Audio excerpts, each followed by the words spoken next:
अखेर आज न्यायालयाने वाल्मिक कराड व त्यांच्या गँगच्या विरुद्ध आज आरोप निश्चित केलेले आहेत। दिनांक 9 डिसेंबर 2024 रोजी संतोष देशमुख यांचा कट करून संगनमताने आरोपींनी खून केला आणि त्याचप्रमाणे यातील काही पुरावा नष्ट करण्याचा प्रयत्न केला।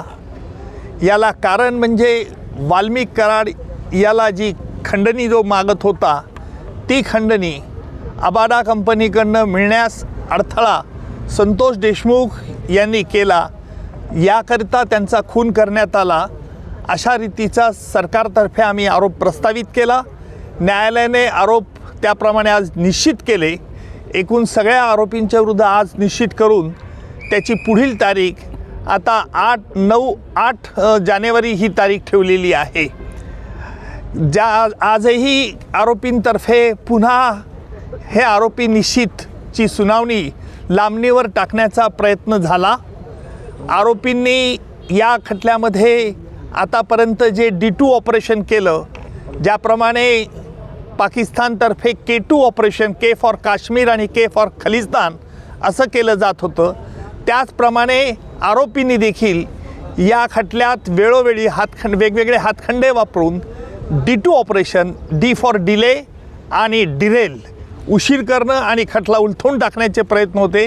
त्याला आज आरोप निश्चित झाल्यामुळे या प्रयत्नांना चाप बसलेला आहे आणि यापुढचं सुनावणी, यापुढे जी 9 तारखेला सुनावणी आहे त्यामध्ये सरकारतर्फे कागदपत्र ज्यांच्यावरती प्रॉसिक्युशन भिस्त ठेवत आहे ती कागदपत्र आरोपीला मान्य आहेत किंवा अमान्य आहे याच्याकरता विचारलं जाईल।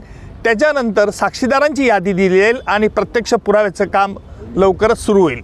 आरोपींची देखील आज कोर्टाने नाराजी व्यक्त केली, काय नेमकं? त्यालाच आम्ही आज आक्षेप घेतला की आरोपींतर्फे जे वेळोवेळी वकील बदलण्याचा त्यांना अधिकार आहे, नाही असं नाही आहे, परंतु वेगवेगळ्या तीच कारणं ही पुन्हा पुन्हा न्यायालयापुढे मांडण्यात येत होती। म्हणून आम्ही न्यायालयाला विनंती केली की न्यायालयाने यापूर्वी देखील त्यांच्या म्हणण्यावरती त्यांचं म्हणणं ऐकलेलं आहे, त्यामुळे न्यायालयाने यावरती निश्चित प्रकारचा आदेश द्यावा।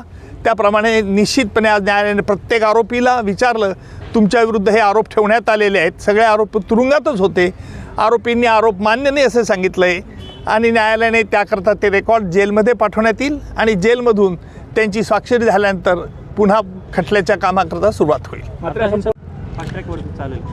आता आपण बघितलं असेल की आज आरोप निश्चित करण्याकरता किती महिने वेळ लागला। न्यायालयाला वेळ द्यावा लागतो कारण वेगवेगळ्या कायदेशीर बाबी हरकती घेऊन हा खटल्याबद्दल आरोपी लांबवण्याचा प्रयत्न करतात हे स्पष्ट होत होतं, परंतु कायद्यामुळे त्यांना संधी द्यावी लागते आणि म्हणून फास्ट ट्रॅक कोर्ट असो का स्लो ट्रॅक कोर्ट असो, परंतु खटला लवकरात लवकर चालवण्याचा प्रयत्न सरकारतर्फे होईल। तिथून देखील स्थगिती आणायचा प्रयत्न केला होता, ते मिळण्याच्या अनुषंगाने प्रयत्न करत होते। उच्च न्यायालयाने, माझ्या माहितीनुसार उच्च न्यायालयाने आरोपी निश्चितीसाठी कुठेही स्थगिती दिलेली नाही। त्यांनी काल तसा प्रयत्न उच्च न्यायालयात केला, उच्च न्यायालयाने त्यांना तोंडी नकार दिला होता।